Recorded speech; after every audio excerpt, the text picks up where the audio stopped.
Good day. I'm Nicole Smart International, and I'm coming to you live from Al Jazeera Media Network.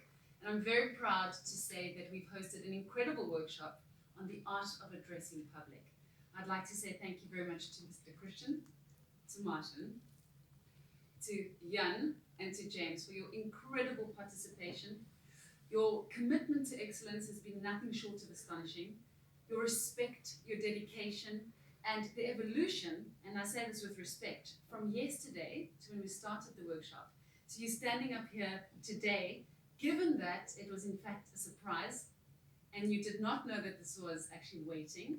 The truth of the matter is the participants thought we were going to stand in an auditorium. So that was what was in their mind, to only be shifted into a broadcasting room. And how they've handled it is, I'm personally mind blown.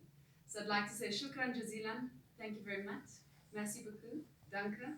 And I'd like to please invite Christian onto stage, or so to speak, to join us for the final debrief. Thank you very much. Christian, if you would